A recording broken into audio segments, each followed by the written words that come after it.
Her günü menden birayizdan ortiqroq odamlar o'sha to'rda masala so'raysizlar. To'rda masala so'ragandan keyin men sizlarga ko'p qismingizga ba'zanlarga to'g'ri tavsiya qildim, ba'zanlarga tekshiruv deymiz, ba'zanlarga doktorxonalarga borib yetti davo olmang deganga o'xshash gaplar qildim. Endi mushuni ichidagi 90% tuqqanlarimiz meniki shu kasalliklarga bergan tushanchamni tushuntirishimga qo'shilib mendan bak rozi bo'ldi. Endi ba'zi bir tuqqanlarimiz nima degan chog'da kasalligingizga shu do'ringizga kepillik qila olsangiz, kapolat bera olsangiz, 100% saqayta olsangiz bir do'ringizni yeb boqsam deydi.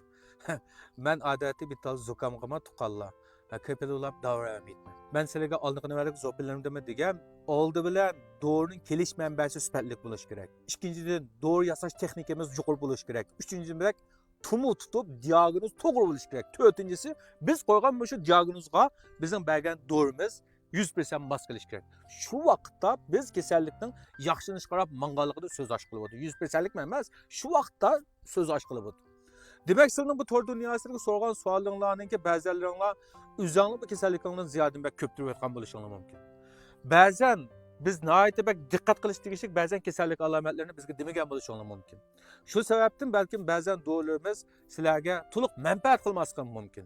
Shuni biz kasallikni yuz turini ko'rmay turib, tumurini tutib, mijozingni ayirib turmay turib, biz bergan dorimizga 100% kapolatlik qilgan haliqadak atalmış tiplardan emas. Şuna kasalliklarning o'zi intayin ba'zan kasalliklar oddiy ko'rilgan bilan odamninki bu badani nihoyatda echilmagan bir sir bu. Şuna bir kasalning o'zi 10 xil odamda bo'lgan bo'lsa, alomati 10 xil o'tir. Herkes bir xil kasallikning alomati bir xillar bo'lsa, hamma kasal o'xshash alomat ko'rolmaydi. Ba'zi odamlarning kasallik alomati yuqori bo'lishi mumkin, ba'zilarning kam bo'lishi mumkin, ba'zilarning balkim ko'rolmasligi mumkin. Şunu bir yerde biz kasalliklarga diagnoz qo'yish, kasalliklarning mizojini ayirish, kasalliklarga bilib doğru berish unchalik oddiy ish emas. Shunga menda masala surat qilinishida mushunda tuqqanlarimiz bor. Sizlarga 100%lik foyda qildi deb bergan tuqqanlarning doğrusiga ishongan bo'lsangiz, shu doğruni elib, agar haqiqatan manfaat qilgan bo'lsa, yaxshi doğru ekan, shuni ishlatinglar.